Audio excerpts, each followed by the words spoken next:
Yeah, you're welcome to SOSA blog, the African blogging station, the African defense line. Today, I'm going to be very, very quick on the because of less of time. And yeah, let's see. The second wave of colonization in Africa is currently on the move. It's time for Africa to wake up, because we cannot endure the second wave of colonization that is currently going on in Africa, especially in the western part of Africa. And yes, many people will say, what is he talking about? If you look at the Christianization under the Islamization of the West Africa, uh, part of the continent of Africa, then you will understand what I'm talking about. For example, in Nigeria, in in in almost all the West Africa countries today. We have Ghana, we have Togo, we have Ivory Coast, we have all these places now in Cameroon also. We have this all these places that is being Christianized, other Islam pressure, that our tradition is dying away. It's dying and dying every day. If something is not done, if nothing is done, our tradition, our spirituality, and everything that make us to be black, to make us to be Africans, we usually die away in the next 20 to 30 years.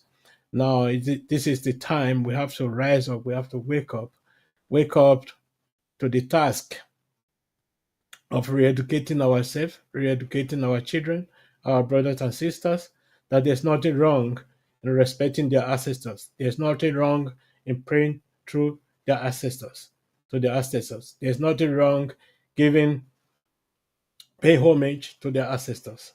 There's nothing wrong in respecting their ancestors day in and day out, because this is what makes us. This is who we are. We are not British. We are not Romans. We are not Saudis. We are not Syria. And we are not Turkey. So we are Africans. We are black people. And as such, we are supposed to be behaving that way. I know that Christianity have a deep root in Africa, but this is not our religion. We know Islam has a deep root in Africa. We know this is not our religion also. We can see the chaos this is creating in Africa today. Everywhere you go, even in Nigeria, and politics and everything, because people always say religion is politics. And we can see it in Nigeria today that religion is really politics. When some candidates are Christian, some are Muslim, people will say, "Oh, no, they want to Christianize Nigeria," and the some will say they want to Islamize Nigeria. But in all, everybody forgot where we came from, where we are coming from, and where now we are going to, because where we are how we put our steps is going to determine if we are going to survive or not. Because uh, there's no Western country that takes anything from Africa, but we take things from the Western country that really doesn't benefit us, that make us to be looking for, searching for. If you go to the churches today, go to everywhere today, you see people clapping their hand, praying, doing overnight. They said Holy Ghost fire, this and that. Spending 7 days in the churches. Nobody go to the laboratory. Nobody go to workshop to do something technical. This is something. There's something wrong with our people. We need to correct immediately before everything goes wrong. Everything that has something to do with techniques are being imported into Africa. Now it's time for Africa to wake up, also to import or to export what they know.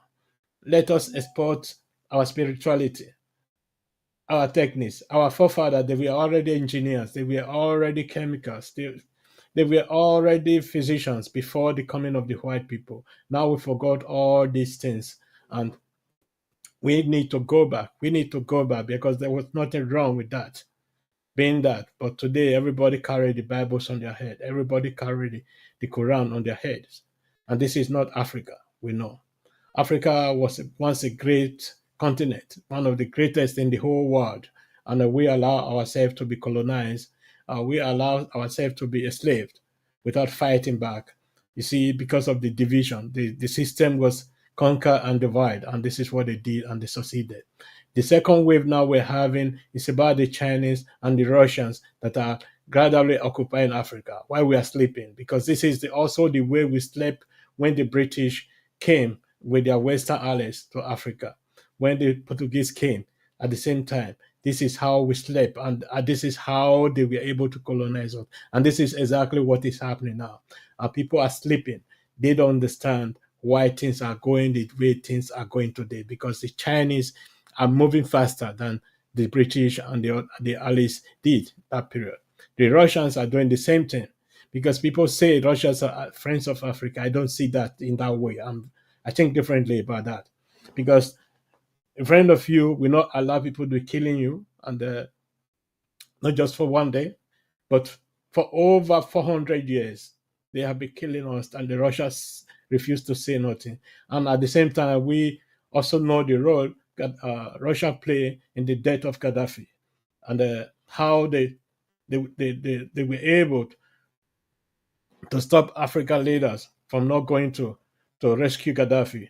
How NATO also come in to stop African leaders from not rescuing Gaddafi. And not just only that, there are so many overthrows, change of government in Africa that happen through all this mess. Now Africa wake up, because we cannot be selling all we have to all these people. And we have to take responsibility of what we are doing now, because we have to stand up to all this government that is signing papers with Chinese, that is signing papers with the Russians, because we cannot have a guerrilla warfare in our land and keep quiet.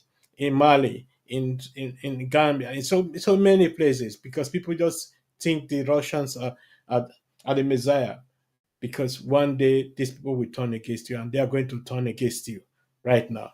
France has been doing what they have been doing in Africa. The British are still doing that through Commonwealth and others. So it's time for us to stand up and pick up our knowledge. If it warrants to pick up arms against these people, we have to drive them out of Africa. And that is very, very, very important, because these are not our friends. Don't think they are our friends. Let us do the needful. Let us keep Africa clean. Let us keep Africa clean. Because because think about your children. Think about the children of your children. Because some of our brothers has been a slave somewhere, one in Jamaica, in Brazil, in America, in so many American continents, also in Africa continent as well. So we're like Liberia, Sierra Leone, and Sao Tome and others. We have to think about these people. They didn't get when there with their free will. They were brought in there with all insults, with all torture, with all everything that is dehumanizing. They were brought in there. So let us stand up for our brothers and sisters, because this is very, very important now. It's a wake up call for Africa. So let us wake up and let's start defending what belongs to us. Don't allow people to be selling what belongs to us to outsiders, because our children, our future depends on it. So thank you very much, and God bless. Bye bye.